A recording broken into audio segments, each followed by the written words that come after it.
మనతో ఇప్పుడు తెలుగుదేశం పార్టీ కార్యదర్శి అలాగే నందిగామ నియోజకవర్గ పరిశీలకులైనటువంటి తాళ్ళ వెంకటేష్ యాదవ్ గారు ఉన్నారు. సార్ నమస్తే అండి. నమస్తే అండి.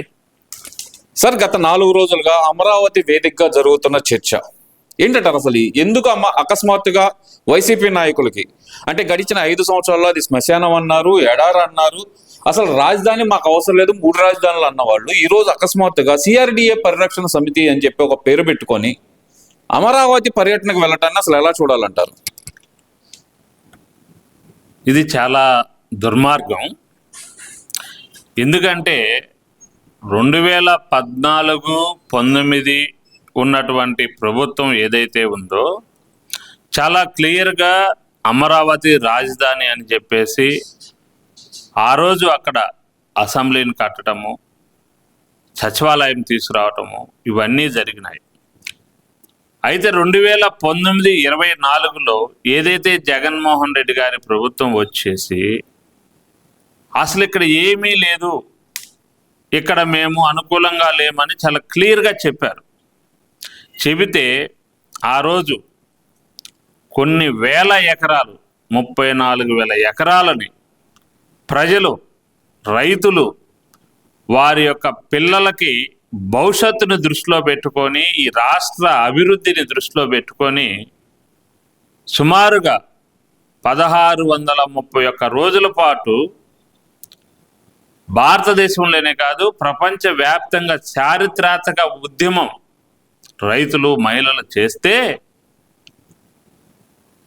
వారు న్యాయస్థానం నుండి దేవస్థానం అని చెప్పేసి తిరుపతి వరకు, అలాగే అరసవల్లి మహాపాదయాత్ర ఇన్ని చేసిన తర్వాత కూడా కనికరించినటువంటి దుర్మార్గపు ప్రభుత్వం జగన్మోహన్ రెడ్డి ప్రభుత్వం. ఈరోజు వాళ్ళు ఒకటే, వాళ్ళ అజెండా ఒకటే పెట్టుకున్నారు, ఇక్కడ అభివృద్ధిని అడ్డుకోవాలి అనేది వాళ్ళ ప్రథమ అజెండా. అయితే గత 5 ఏళ్లుగా రాజధాని అమరావతిని నాశనం చేసి తుగలక్కు నిర్ణయాలతో ఈ యొక్క రాష్ట్ర భవిష్యత్తుని గాల్లో దీపంలాగా పెట్టేసేసి ఈ యొక్క దీపాన్ని ఆర్పాలని చేసింది వైసీపీ ప్రభుత్వం కాదా? ఈరోజు కూటమి ప్రభుత్వం అధికారంలోకి వచ్చి ప్రజల ఆకాంక్షలకు అనుగుణంగా రాజధాని నిర్మాణాన్ని పరుగులు పెట్టిస్తూ ఉంటే చూచి ఓర్వలేక కుళ్ళిపోతూ కుతంత్రాలు చేస్తూ గొడవలు దిగుతున్నది ఈ యొక్క జగన్మోహన్ రెడ్డి నాయకులు, జగన్మోహన్ రెడ్డి కాదా? మరి ఇలాంటి జగన్మోహన్ రెడ్డి ఏమనాలి? అంతేకాదు, ఒకటే చెప్తున్నాం, ఈ యొక్క రాష్ట్రంలో శాంతి భద్రతలకు విఘాతం కలిగితే మేము చూస్తూ ఊరుకోము.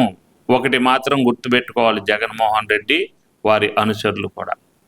ఎందుకంటే 5 ఏళ్ల పాటు అమరావతి రైతుల్ని, మహిళల్ని పోలీసులతో కొట్టించి జైల్లో పెట్టి ఏడిపించి చరిత్ర ఎవరిది? జగన్మోహన్ రెడ్డిది. కానీ ఈరోజు ఆ పరిస్థితి లేదు. ఇక్కడ ఏదైనా సరే శాంతి భద్రతలకి అఘాతం కలిగితే చట్టం తన పని తాను చేసుకుపోతుంది. ఒకవేళ మితిమీరిపోయి రాజధాని ప్రజల మీద మీరు అవ్వాకులు చవ్వాకులు చేస్తే ప్రజలు ఎలా బుద్ధి చెప్పాలో కూడా మీకు మళ్ళా చెప్తారు, గుర్తుపెట్టుకోండి. అంతేకాదు, 5 ఏళ్ల పాటు నువ్వు చేసినటువంటి 1924లో రాష్ట్ర రాజధానినే కాదు రాష్ట్రాన్ని మొత్తాన్ని కూడా విధ్వంసకరమైనటువంటి పరిస్థితుల్ని ప్రజలందరూ చూశారు. మరి ఆ రోజు మీరే కదా అమరావతిని శ్మశానం అన్నది మీరే, ఇక్కడ ఏమీ లేదు అన్నది మీరే. 5 ఏళ్ల పాలనలో అమరావతిలో ఒక్క శాశ్వత నిర్మాణం మీరు కట్టలేకపోయింది కాక ఈ రాష్ట్రాన్ని అధోగతి పాలు చేసింది మీరు కాదా? అలాంటి దుర్మార్గుల ఈరోజు మళ్ళా అమరావతి రాజధానిలో అడుగు పెట్టడానికి వచ్చింది. ఏమాత్రమైనా సరే సిగ్గు కానీ, శరం కానీ, ఈ రాష్ట్ర ప్రజల మీద మీకు అభిమానం కానీ, గౌరవం ఉంటే ఆ యొక్క రాజధాని వైపు మీరు అడుగులేసే పరిస్థితి కూడా మీకు లేదు. మీకు అర్హతను కోల్పోయారు. అంతేకాదు, ఇవాళ మేము చెబుతున్నాం, మీరు కానీ ఏదో ఈ ప్రభుత్వం ఏమీ అనట్లేదు అని మీరు అనుకుంటున్నారేమో. ఇది ప్రజాప్రభుత్వం, మీ ఆటలు సాగనివ్వం. ఒకటి గుర్తుపెట్టుకోండి, ఈ యొక్క కూటమి ప్రభుత్వం అంటే చంద్రబాబు నాయుడు గారు, పవన్ కళ్యాణ్ గారు, బీజేపీ ప్రధానమంత్రి, దేశ ప్రధాని నరేంద్ర మోడీ గారు, లోకేష్ గారు, ఈ రాష్ట్ర ప్రజలందరికీ యొక్క కలలతో కూడుకున్నటువంటిది ఈ యొక్క అమరావతి రాజధాని. ఇది ప్రపంచంలోనే ఒక మంచి రాజధానిగా ఇక్కడ నిర్మించాలని చెప్పేసి నిర్ణయాలు తీసుకొని ఇవాళ ముందుకు పరిగెత్తిస్తున్నటువంటి పరిస్థితిని కూడా మీకు తెలియజేస్తా ఉన్నాం. ఒకటైతే గుర్తుపెట్టుకోండి, ఇకనైనా సరే వైఎస్ఆర్ కాంగ్రెస్ పార్టీ నేతలకి గొడవలు చేసి ప్రభుత్వాన్ని ఏదో భయపెట్టాలని కానీ ప్రయత్నం చేస్తే ఇవన్నీ కూడా జరిగే పని కాదు. దాన్ని ఎవరు కూడా యాక్సెప్ట్ చేసే పరిస్థితిలో లేరు అని చెప్పేసి తెలియజేస్తున్నాము. ఇకనైనా సరే ఒకటి మాత్రం మీరు గుర్తుపెట్టుకోవాలి, ఈ రాష్ట్రంలో ఈ యొక్క ఆర్థిక పరిస్థితుల్ని ఎంతవరకు ఇబ్బంది పడుతున్నప్పటికీ కూడా ఎక్కడా కూడా సంక్షేమానికి కానీ లేదా అభివృద్ధి కానీ ఇబ్బంది లేకుండా, కుంటు పడనివ్వకుండా కేంద్ర ప్రభుత్వ సహకారంతో అటు పవన్ కళ్యాణ్ గారు, ఇటు లోకేష్ గారు, చంద్రబాబు నాయుడు గారు ఎన్నో కష్టాలు పడి అభివృద్ధి మార్గంలో ఈ రాజధానిని, ఈ రాష్ట్రాన్ని ముందుకు తీసుకెళ్తా ఉన్నారు. కాబట్టి ఇవన్నీ కూడా ప్రజలు చూస్తూ ఉన్నారు. మీరేసే నాటకాలకి, మీరేసే ఆటలకి ఈ రాష్ట్రంలో ప్రజలు ఒప్పుకునే పరిస్థితులు లేరనేది కూడా మీరు గుర్తుంచుకోవాలి. మేము అమరావతిలో ప్రెస్ మీట్ పెడితే వీళ్ళ అవినీతి భాగవతం ఎక్కడ బయటపడుతుందో అని చెప్పి మా మీద కోడిగుడ్లతో దాడి చేపించారు. గుడ్లు వేయటం వల్ల మా గౌరవం పెరిగిందే తప్పితే మా గౌరవం ఏమి తగ్గలేదు అని చెప్పి అంబటి రాంబాబు గారు చేస్తున్న వ్యాఖ్యలను అసలు ఎలా చూడాలంటారు? ఇప్పుడు అంబటి రాంబాబు అనే వ్యక్తి ఈ యొక్క ముఖ్యంగా ఈ రాష్ట్రంలో ఒక్క పెద్ద బఫూన్ లాగా అయిపోయాడు. ఏదన్నా సరే వైసీపీ తరఫున మాట్లాడాలంటే నేను ఒకనున్నాను పూల రంగడిని అని చెప్పేసి ముందుకు వస్తూ ఉంటాడు. ఈ పూల రంగడి పరిస్థితి జగన్మోహన్ రెడ్డి కూడా ఈయన్ని ఏ విధంగా వాడుకోవాలి, ఏ విధంగా తర్వాత వదిలేయాలి, ఎందుకంటే ఇలాంటి పిచ్చి పిచ్చి వేషాలు వేసిన వాడిని చివరికి వచ్చేటప్పటికి ప్రజలు సేదరించుకుంటారు. ప్రజల ద్వారానే ఇతనికి సీటు వద్దు అనిపించే పరిస్థితిని తీసుకురావటానికే ఈ యొక్క జగన్మోహన్ రెడ్డి ఆడుతున్న నాటకంలో ఇతను ఒక పాత్రధారి అవుతున్నాడు. అది ఇప్పటికైనా సరే అంబటి రాంబాబు తెలుసుకోవాలి. ఒకటి, కోడిగుడ్లు వేస్తే మీకేదో హోదా పెరిగింది అంటున్నారు. సిగ్గు శరం ఉండాలి. అంబటి రాంబాబుకి వయసు వచ్చింది, సుమారుగా 70 సంవత్సరాలకు వచ్చాడు.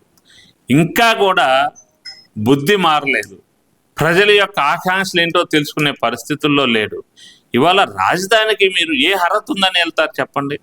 మీరు ఏం చేశారు ఆ రాజధానిలో? ఒక ఇటుక పెట్టారా, ఒక గోడ కట్టారా, లేకపోతే ఒక కట్టడం తీసుకొచ్చారా, ఒక ఆఫీస్ కట్టారా? ఏ అర్హత ఉందని చెప్పేసి మీరు ఇవాళ రాజధానిలోకి వెళ్తారు? పోనీ మీరేమన్నా చేసి ఇది మేము చేసాం, రాబోయే కాలంలో కూడా ప్రజలకు మేము చేస్తామని చెప్పేసి మంచి పనులతో మీరు ముందుకెళ్ళండి, అందరూ స్వాగతిస్తారు.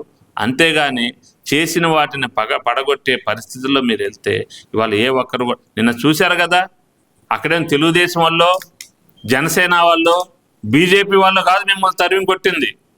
చివరికి మహిళలు కూడా దొరికితే మీరు మీ అదృష్టం బాగుండి మగవాళ్ళే వచ్చి ముందర మిమ్మల్ని ఎదిరించారు. కానీ ఇక కానీ మహిళలు కానీ చేతిలో మీరు పడ్డారా, బట్టలు ఓడదీసి కొడతారు ఒక్కొక్కరిని, గుర్తుపెట్టుకోండి. అక్కడ ఉన్నది అమరావతి రైతులు కాదు, తెలుగుదేశం పార్టీ ఆఫీసు గోండాలు ఉన్నారు. మేము అక్కడికి వెళ్తే గనక ఇక్కడ జరిగే అవినీతి బయటపడుతుందని చెప్పి లోకేషే దగ్గరుండి తెలుగుదేశం పార్టీ నాయకులతో దాడి చేపించారు అనేది ప్రధానంగా దేవినేని అవినాష్, అలాగే అంబటి రాంబాబు, పేర్ని నాని, వీళ్ళ ముగ్గురు చేస్తున్న ఆరోపణలు ఇవే. మరి దేవినేని అవినాష్ ఒకసారి వారి నాన్నగారు గతంలో మాట్లాడారు, ఒకసారి చూడమన్నాను. ఆయన ఏం మాట్లాడారు? ఈ యొక్క రాష్ట్రానికి ఒక మంచి భవిష్యత్తును తీసుకొచ్చినటువంటి నాయకుడు చంద్రబాబు నాయుడు గారు. మేము ఏ పార్టీలో ఉన్నా సరే చంద్రబాబు నాయుడు గారు ఒక మంచి నిర్ణయం తీసుకున్నాడు. ఈ రాష్ట్ర రాజధానిని, ఈ రాష్ట్ర యొక్క ప్రజల యొక్క గౌరవాన్ని ప్రపంచవ్యాప్తంగా తీసుకెళ్లే గొప్ప నాయకుడు, ధార్మికుడు చంద్రబాబు నాయుడు గారు అని మాట్లాడారు. మీ నాన్నకన్నా నువ్వు గొప్పోడివా? మేము మళ్ళీ వస్తాం అమరావతి, దమ్ముంటే ఆపండి అని చెప్పి సవాల్ చేస్తున్నారు కదా మరి. నిజంగానే దేవినేని అవినాష్ గాని, పేర్ని నాని గాని, అంబటి రాంబాబు గాని ఈసారి రాజధానిలోకి వెళ్ళమని చెప్పండి. వెళ్ళిన తర్వాత నిజంగా వాళ్ళు అదే బట్టలతో కానీ తిరిగి వస్తే ఆ యొక్క రైతులు కానీ, మహిళలు కానీ ఏం చేసి చూపిస్తారో అప్పుడు తెలిసింది వీళ్ళ ముగ్గురికి. వెళ్ళి చూడమనండి ఒక్కసారి. అసలు ఎందుకంటారు అకస్మాత్తుగా అమరావతి రైతుల మీద ఎంత ప్రేమ ఎందుకు వాళ్ళకి వచ్చిందంటారు? దీని వెనకమాల ఏమైనా సపరేట్ అజెండా ఉందనుకోవచ్చు అంటారా వాళ్ళకి? ఖచ్చితంగా 100% దీని వెనక ఒక దుర్మార్గమైనటువంటి అజెండా. ఎందుకంటే ఈ రాష్ట్రంలో కూటమి ప్రభుత్వంలో ఎక్కడా కూడా ప్రజలకి శాంతి భద్రతలకి ఇబ్బంది లేకుండా, సంక్షేమానికి ఇబ్బంది లేకుండా, అభివృద్ధికి ఇబ్బంది లేకుండా కష్టపడి ఈరోజు ఈ రాష్ట్రానికి సుమారుగా 23 లక్షల కోట్ల రూపాయలని పెట్టుబడులు తీసుకొచ్చారు. అదేవిధంగా దాని ద్వారాగా ఏదైతే మనము ఆ రోజు చెప్పామో 20 లక్షల ఉద్యోగాలు ఇస్తామని మనం చెప్పామో, ఈరోజు వాటితోనే 23 లక్షల ఉద్యోగాలు రావడానికి అవకాశాలు ఉన్నాయి.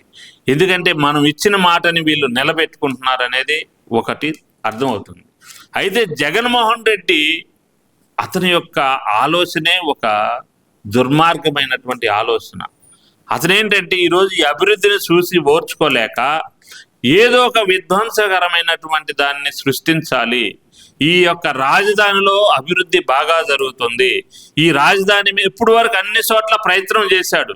రాయలసీమలో ప్రయత్నం చేశాడు, విశాఖ ఉక్కు ప్లాంట్లో ప్రయత్నం చేశాడు, ఏది కూడా అతను సక్సెస్ కాలేదు.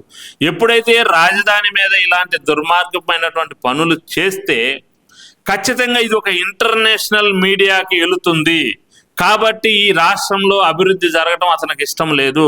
కేవలం ఎవరైతే పెట్టుబడిదారులు ఉంటారో ఈ యొక్క రాజధానిలోని ఇలాంటి గొడవలు ఉన్నాయి, మనకెందుకు పెట్టుబడులు అని చెప్పేసి వెనక్కి పంపటానికి చేస్తున్నటువంటి జగన్మోహన్ రెడ్డి యొక్క దుర్మార్గపు ఆలోచన ఇది.